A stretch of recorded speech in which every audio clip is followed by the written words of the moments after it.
دیکھیے یہ ابو حنیفہ رحمۃ اللہ علیہ کا دور تو بہت ہی قریبی دور ہے۔ اس وقت تو یہ بریلوی دیوبندی اہل حدیث ان کا نام و نشان نہیں تھا، اور الہدایہ کے اندر ابو حنیفہ رحمۃ اللہ علیہ کا ایک فتویٰ موجود ہے، جس کتاب کو پڑھ کے یہ مفتی لوگ بنتے ہیں کہ اذان کے اوپر اجرت لینا، امامت کی اجرت لینا، یا قرآن و حدیث اور فقہ کی تعلیم دے کے اس کو اجرت لینا، یہ ناجائز ہے۔ اور ان کے شاگردوں نے اس کو اور کھول کے بیان کیا کہ ہمارے استاد نے یہ جو ناجائز کہا ہے، یہ اس طرح ناجائز اور حرام ہے جس طرح ایک بازاری عورت اپنا جسم فروش کر کے لیتی ہے۔ اسی طرح مردوں کے سننے کے بارے میں بھی ابو حنیفہ رحمۃ اللہ علیہ کا یہی فتویٰ ہے کہ یہ مردے نہیں سنتے ہیں، نہ دیکھتے ہیں، نہ پہچانتے ہیں۔ تو اس طریقے سے یہ ان لوگوں کے عقائد تو بالکل واضح ہیں، اور کوئی ایسی شرکیہ بات ان کے عقیدے کے اندر نہیں ہے۔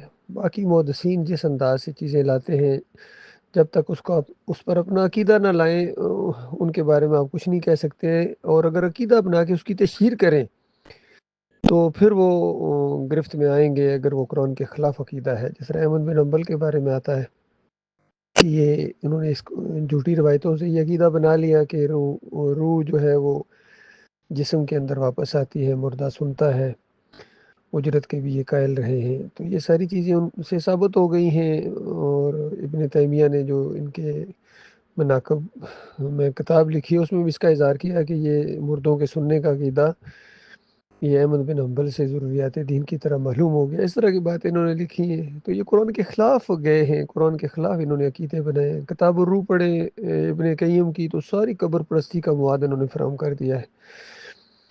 تو اس وجہ سے اصل چیز جب موجود ہے تو ان بحثوں میں پڑھنا اور اپنا وقت ضائع کرنا یا دوسروں کو الجھانا یہ مناسب نہیں ہے۔ قرآن آپ کے پاس ہے، صحیح حدیث آپ کے پاس ہے، اور قرآن اور صحیح حدیث ہمیں یہ رہنمائی کرتی ہیں کہ توحید کی جو آواز ہے یہ اٹھائی جائے۔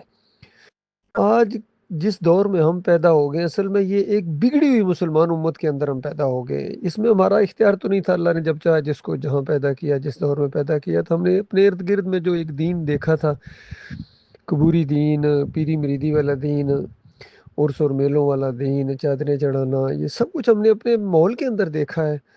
یہ اور بات کہ اللہ نے احسان فرمایا اور ہماری آنکھیں کھلی ہیں مرنے سے پہلے، تو یہ دعوت ہمارے سامنے آئی ہے، اور یہ اللہ کا کام ہے دعوت کو لوگوں تک پہنچانا۔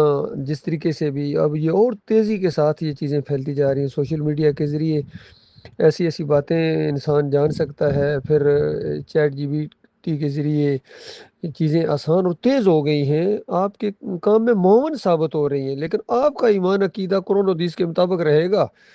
اس آزمائش میں تو آپ ڈالے گئے ہیں کہ آپ اللہ کی بات کو مانتے ہیں، نبی علیہ السلام کی تعلیمات کو مانتے ہیں یا نہیں مانتے ہیں۔ دعووں سے کچھ نہیں ہوتا، دعوے تو سب کرتے ہیں، بریلوی بھی، دیوبندی بھی، اہل حدیث بھی، سلفی بھی، اور جتنے بھی یہ فرقے مسلک پائے جاتے ہیں، ان کے دعوے ہیں منور ٹنوں کے، لیکن ان کے عقائد دیکھیں، آن گراؤنڈ ان کو دیکھیں۔ ابھی یہ خادم حسین رضوی اور اس کے اولاد کو دیکھیں، بتائیے یہ کون سا دین ہے؟ شرکیہ نعرے لگانا اور پھر کہنا کہ ہم نبی کے کتے ہیں، غوث کے کتے ہیں، بتاؤ یہ دین ہے انبیاء کا؟ انہوں نے اس طرح دین کو بدنام کیا ہے۔ اعلیٰ حضرت کو پڑھیں، ابو العلا کو پڑھیں، رسائل و مسائل کے اندر، اساسوم کے اندر کتنی شرکیہ باتیں مودودی صاحب نے لکھی ہیں۔ ڈاکٹر اسرار کہتے ہیں کہ وحدت الوجود قرآن سے ثابت ہے، بتاؤ یا ایک عالم دین اس طرح باتیں کرے؟ پھر یہ ذاکر نائک آئے ہیں یہاں پاکستان کے اندر، ہر مسئلے کے پاس گئے، سب کو خوش کر کے گئے، سب کے پیچھے نمازیں پڑھتے رہے ہیں اور تعریفیں ان کی کرتے رہے ہیں۔ کہیں شرک کے خلاف جو آواز ایک اٹھنی چاہیے، کسی کو للکار کر انہوں نے نہیں کہا کہ تمہارے اندر شرک ہے۔ ڈبل یعنی گیم کھیلتے ہیں، دوگلے ہیں، حق اور باطل کو ملا کے پیش کرتے ہیں، تبھی تو تالیاں بجتی ہیں۔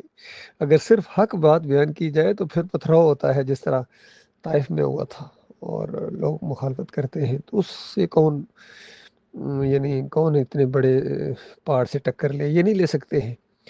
یہ اللہ تعالیٰ جس کو توفیق دے۔ اس دور کے اندر جو ڈاکٹر مسعود الدین عثمانی رحمۃ اللہ علیہ نے للکارا ہے، یہ بالکل حق دعوت اٹھی ہے، اس کو سمجھنے کی کوشش کرو، پڑھو۔ مخالفت اور کیڑے نکالنا اور پھر اس راستے کو ٹیڑھا کر دینا جو قرآن و حدیث کا راستہ ہے، یہ آپ کے لیے بہت ہی زیادہ خطرناک ہوگا۔